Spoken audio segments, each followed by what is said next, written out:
Please note, this is just a review of the final work and not an endorsement of the creator. Any opinion or prior action belonging to the creator involved, unless otherwise stated, are not factors in this review. Thank you and enjoy!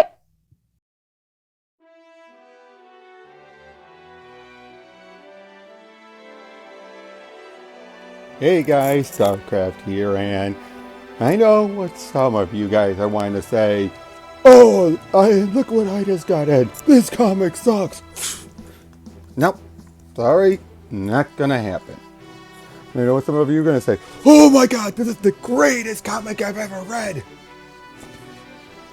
Hate to say this, but it doesn't pass Earthworm Jim's level of goodness, but at the same time, if Earthworm Jim hadn't beaten it to the punch, this would have set the standard. This would have I wouldn't say outdid Bigfoot Bill, but it would have come damn close. If it wasn't with the Doug Tenopple stuff. Because I gotta say, these ended up being a lot better than I thought they were gonna be. I'll be honest. Now, is that because I'm coming into this knowing ahead of time that this is not a complete story? For the most part. Now, actually it's funny it says that. To say that this is not a complete story. Technically, a good chunk of this is a full story. Then you have the other parts that make it be not a full story. I'll get to that. But yep, Cyberfrog is in. Ethan Van Sciver. Wow, look at that chromium. Look at that shininess. It finally came in today. Now, unfortunately, I did not get the amorphics, whatever, the other Ash can. But Ethan had assured me to come in. When it does come in, I'll do an addendum to this whenever it comes in. But I've got the main book and the first Ash can, Cyberfrog 1998. I'll get to this next, a second. But for this one, yeah, this is the real deal. I'll be honest, if Ethan gives the option again for a non-chromium cover, given how those ones went out first, I will take getting that. Sorry, but the delays, I will say it was worth the wait, but barely. You pushed it, Ethan. You really pushed it.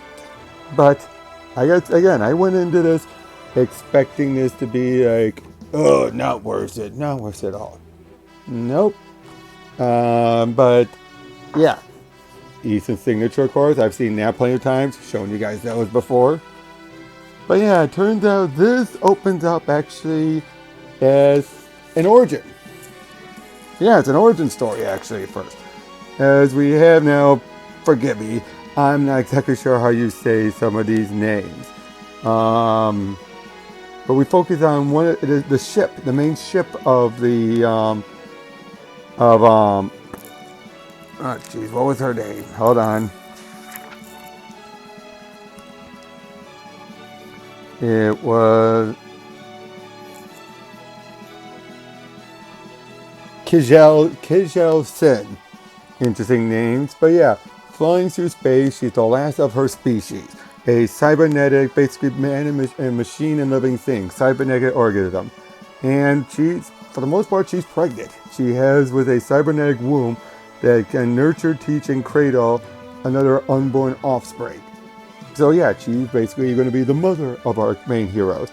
As she's fleeing from the Vyzpzz, basically these intergalactic hornets we'll get to. But yeah, she comes to Earth because she's already well aware of humans. She comes down and, figuratively speaking, let's basically say she's in labor. Alright, the offspring is about ready to be born, and unfortunately there's no humans nearby like she was expecting. And so instead she has to make deal with a frog nearby, and turns out the infant are twins actually. And they separate into two different ones. The first one takes the frog and takes the genetic material until we get, well, basically Trick Rod, aka Cyberfrog. And I must say he looks really good. As he's already been told, you are to protect Earth because this is now their new home. Meanwhile, the other twin goes over to a salamander. As it's developing, basically, Trick is starting to develop, the language uploaded into him. And he starts to understand everything. She basically gives him the heads up that you are to protect it. It's going to be dangerous, but you are going to connect with people, destroy the invaders, give them the heads up about the Vyzpzz, or however you say their name, and basically how says organic life like humans will be their livestock, their food. They will drain and empty their bodies. They recycle as the nesting material. Blood is the nectar that becomes their honey. Hence the name Bloodhoney, of course. Subtle, Ethan. As he then sends out to go, he heads out to go protect them. As then, the twin, we're known as Salamandroid, but she calls him Dadaron Ron. And basically explains how his size is accidental. He's meant to be the defender for Trick, and for Cyberfrog. I'll just go with that. And he will not have the connection to her like his brother does. But he is, and yes, he's kind of simple-minded, but that's kind of the point. He's meant to be the key, and I love this bit. You are my mother? Yes, I love you. Dodoron, there is my heart, and there is you. I know of no difference between them. That's actually pretty nice writing, Ethan. I give you props for that. And then we start to see, basically, it leads into then the Cyberfrog books that Ethan had done beforehand. As you see, years go by. At first, he's so happy, like he basically wants to help protect people, but he gets more and more treated fearfully as he becomes bitter and bitter. As I should point out, there's Nerdette. And so basically, any of the adventures Ethan has done beforehand are mostly in here. And then we are introduced to Heather Swan. Basically, think of her as if the Beverly, the Cyberfrog's Howard the Duck, if anything else. Only actually a much tougher woman. But now, if I had to give one bit of artist critique, yeah, if he's getting hit in the balls, why is her knees right in front of his balls? Yeah, little nitpick here and there, but hey, gotta give what I can. But yeah, Trick comes in and helps them, and this is how they first met. And then it's made clear that it doesn't make it specific, but if you're following along, you realize then there's just as much the same time skips.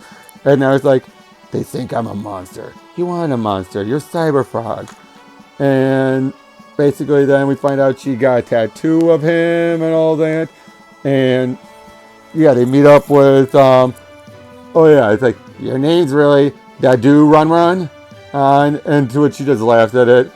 And then she calls him Salamandroid. Sal for short. Salamandroid and Cyberfrog. Sal and Froggie. As well, yeah. But we find out throughout all of this, kills Kajelson and has been transmitting as she's dying. She is, everything's been erased.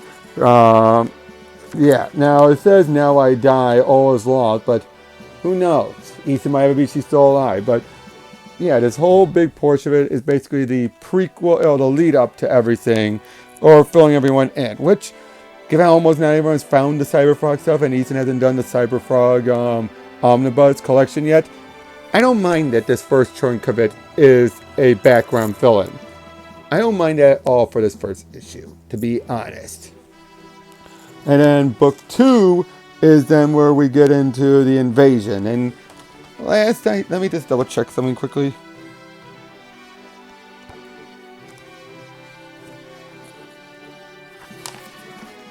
Yeah, a lot of the stuff here was stuff that was originally supposed to be part of the original Ash Can, if I remember right, going by his updates. But he decided instead of putting the main story and have the Ash Can be an original story altogether. So yeah, basically the Vyzpzz are coming down, and funny thing is, at the same time this is happening is the Monica Lewinsky scandal, telling you around what year this happened. As they're coming down there. We see this man and a woman are nearby where Vyzpzz is at, and she's saying alert, alert. She's detecting as they're coming. As meanwhile, Cyberfrog is just leaping around. Basically, feels like you see, like, I'm gonna take a break, head on home. Goes on home as the Lewinsky scandal is going on the news, and basically, chastises her for saying, it's all kinds of wrong that Kajilson gave us that sin power battery, literally a piece of our heart, and you use it to watch CNN all day. Now for the love of all that's holy, is there any fried chicken in this joint? Yeah, okay, I'll give the writing that. It's actually not bad. As, then as this is going on, he's basically getting told, like Sal's here. They have to deal with Rumblebee and his clone goons, the Pollen 8. He smashed his way in.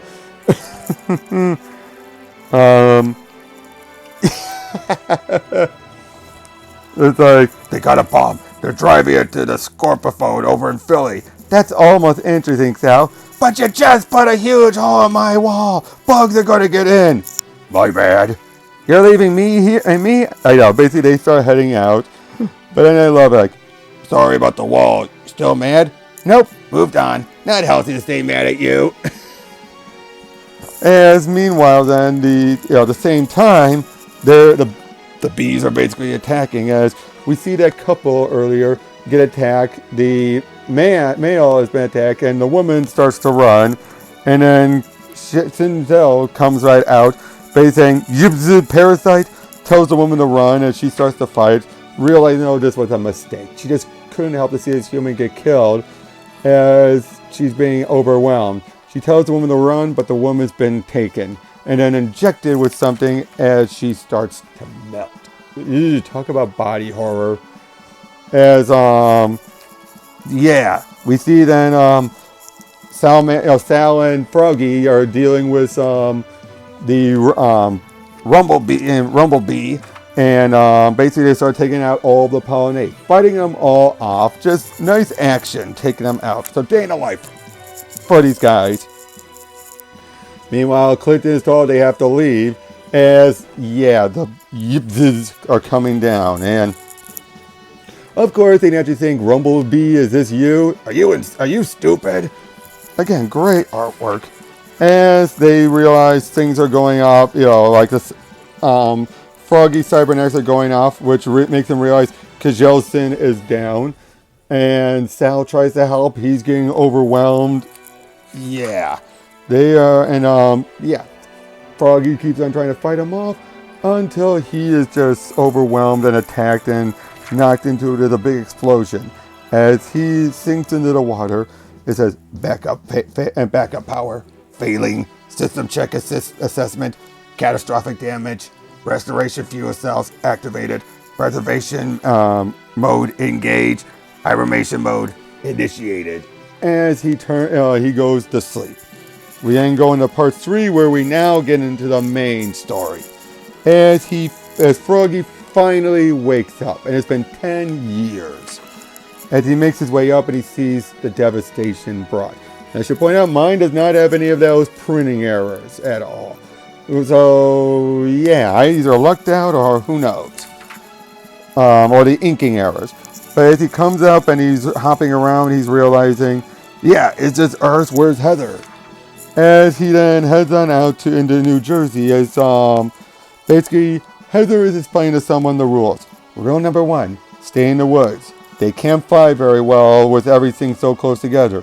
Rule number 2, stay in the smoke and keep the fires burning. Fire hurts them. Use it. Rule number 3 is the hardest. Never panic. Don't run from them. They can smell your breathing when you're scared, and they like it. And rule number 4, always wear red. As we find out that Heather has had a little girl. Who the father is, we don't know, and we don't find out yet. But she meets up with a friend named Megan, who's not wearing red. As, they're always like, meets up with Froggie. She calls to her mom and says, "Mommy, Cyberfrog is back." Froggie? And that's where we end this. I mean, okay, this is more of a prelude, not a done-in-one, but knowing that this is more setup, I can accept this, actually. I can accept this. Because it's a lot like, Lone Star. Lone Star was a lot more setup with the action and everything, but the main plot hadn't really gotten going yet. It was just a day in the life, but and we get some bonus material about the evolution of Cyberfrog from where he initially was to where we know him to be now. fact, a lot of his look is based off of his Wildstorm redesign. We get some Vyzpzz YouTube channel, some other artwork here and there, like a puffy Cyberfrog or him doing the banana dance. We get some Kyle Ritter artwork here, very nice.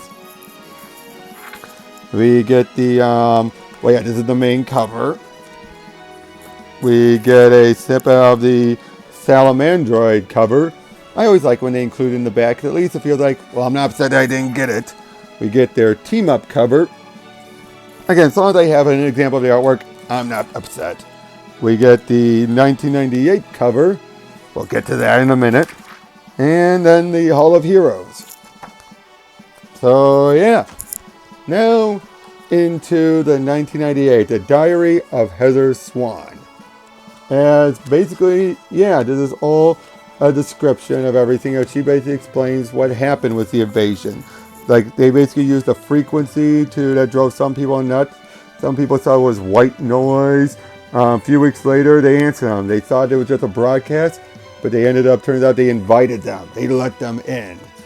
As they came on down, as we start seeing these soy bombs. Okay, not really happy with it, but he doesn't emphasize it, at least. I will give Ethan credit for that. There's not that much politics shoved in this. So I will applaud him for that. Because I didn't see much aside from that soyness. We just get, again, she's explaining what she remembered that day. We see she's summing up everything about Sal and all that.